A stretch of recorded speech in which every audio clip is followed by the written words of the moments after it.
If your prospects are stalling, these 3 questions are going to help you turn them into a yes. How many like the sound of that?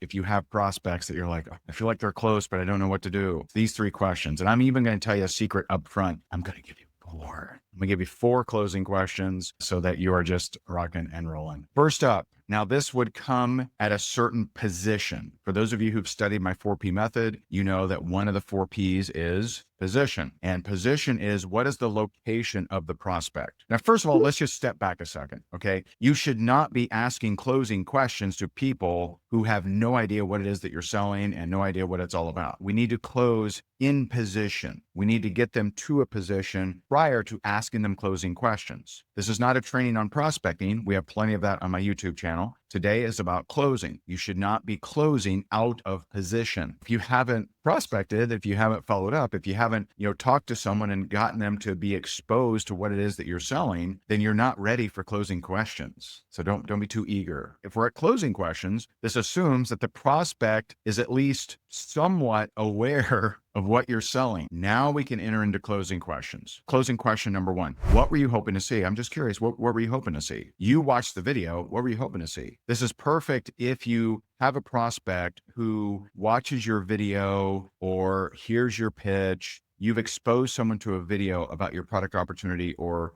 service. They've watched the video. Keep in mind, what's their position? They were interested in something. We may not know what yet, but they were interested in something. They were so interested that they sacrificed some of their time to watch your video. That should actually be a pretty high close rate for you. It's the people that don't bother reading your pamphlet or watching your video. Those are the people it's going to be a low closing percentage usually. So they watched your video, they've consumed your information, and they've told you, I don't know, I just don't think it's for me. Ask them this question. It also works if they're negative about it. And what you'll do is you'll find out, where did the video mislead them, or what were they actually hoping to see? Now, in asking that question, the fun thing about this, I've never had someone answer in a manner that I couldn't help. I've never had someone say something crazy. What were you hoping to see? And they're like, I was hoping this was free Bitcoin. I've never had someone answer, what were you hoping to see, in a way that I couldn't actually help. So this is an extremely powerful closing question. That's closing question number 1. Closing question number 2. Now, if you hear any grumbling about money or not having the money, or it's pretty expensive, or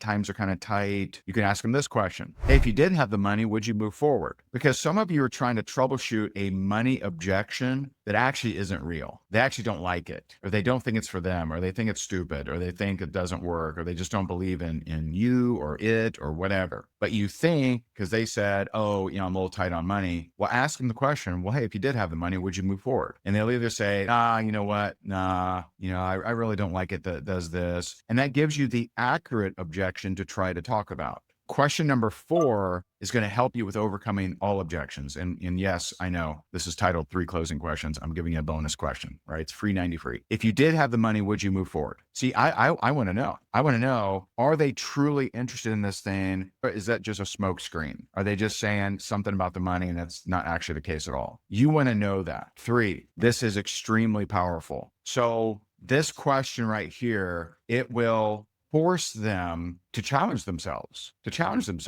If you don't do this, how will you blank? This is so good. So let's say that you're offering a opportunity, right? An opportunity to make money. If you don't do this, how will you figure out how to make more money? Most are not going to be able to answer that question. Instead of reject the opportunity, it forces them to think about, how will I solve this? How will I do that? If you don't do this, okay, great. They're a maybe. They're like, I don't know about this. Okay, cool, no problem. Hey, well, if you don't do this, how will you come up with that money that you said you wanted to come up with? How will you make more money? And you mentioned that you wanted to make more money. Most people don't have an answer to that. Most people will be like, oh. And what it does when they don't have an answer, it makes you, the person in front of them, it makes what you are offering more attractive. And by the way, it doesn't have to be about money. If you don't do this, how will you lose the weight? If you don't do this, how will you be able to travel more? If you don't do this, how will you look younger or whatever, right? Whatever the benefit of your product, service, opportunity. Now, you want to know that it's something they verbalized. So this is perfect. This is a perfect combo, right?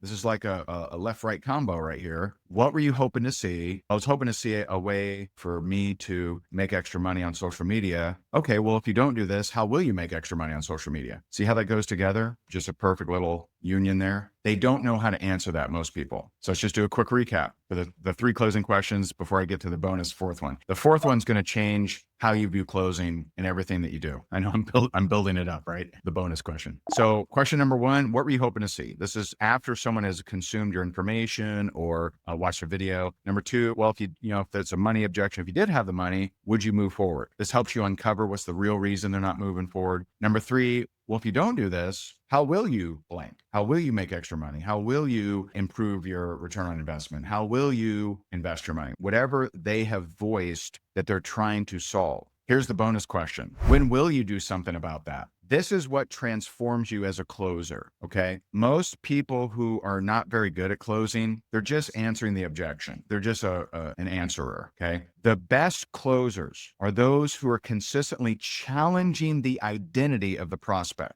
and getting the prospect to step up. And this is the difference between persuasion and manipulation. Manipulation is getting people to do what you want them to do. Persuasion is getting them to do what they already want to do. See, most people do want to change their lives, but they're so used to playing small. They're so used to no one holding them to a higher standard. They're so used to just slinking by, just being mediocre, flying under the radar. When I was in a travel service where you save money on travel, I had just done the presentation or I was at the presentation, I forget. One of my prospects comes up and he says, hey, my buddy says he never travels, right? And people would do this to me all the time and they want me to perform magic, right? What I did first was I lowered the guard, right? So what would an amateur say? If someone says, hey, this guy doesn't travel, they'd say, oh man, have you ever thought about going to Fiji? Or have you ever thought about this? You thought about that, right? They would try to push some kind of a vision that maybe they had onto the person. That's usually not going to work. So instead, I lowered his guard and I said, well, I'm just curious, if you did travel, where would you go? And he's like, I don't know. I'm like, yeah, I got it. Hey, whatever. But if you could travel, where would you go? And he says something very powerful. He says, it may sound stupid, but I have this koi pond. But I'm like, oh, okay, tell me more. He says, I really love my koi pond and these fish are from this certain lake in Africa. And, it'd be kind of cool. He said that it'd be kind of cool to go and see, the lake where they're actually from. And I'm like, well, when the hell are you going to do that? Because he was playing it small, but it actually was a big desire of his. See, that's an identity challenge. I didn't go and say, well, what lake is it? And I went and researched it on our travel portal and look, you can get it for $99. I didn't get into logistical. I got into identity. This is why this question will change how you close. Challenging the identity of the person. And so I said, well, when the hell are you going to do that? And he looks at me and I can tell this guy's never challenged. He kind of looked at me and he kind of thought about it. He looked at me and he thought about it and he goes, you're right. And he signed up. Now, I don't know if we had a trip there. I don't know if he took the trip. I hope he did. But I challenge his identity and we don't ever want it. We don't want people to challenge our identity. But when they do, we grow. So he grew that day. He grew in courage. He grew in bravery. He said, you know what? You're right, right? I could just see it. Some kind of fire was sparked in him over this koi pond in Africa. So when will you do something about that? How perfect is that for someone wanting to lose weight? How perfect is that for someone who's wanting to get their life in order? How perfect is that for someone who just fill in the blank, who's sick and tired of being sick and tired? So challenge the identity of the person. If not, you're just kind of surface level answering questions and just, it's just, you'll still close some people. That's fine, but you're not going to move people. Challenge their identity and you'll move people. Appreciate you. Tag someone who may need help with closing and have an amazing day. God bless you. God bless your family. I'll talk to you soon. Bye for now.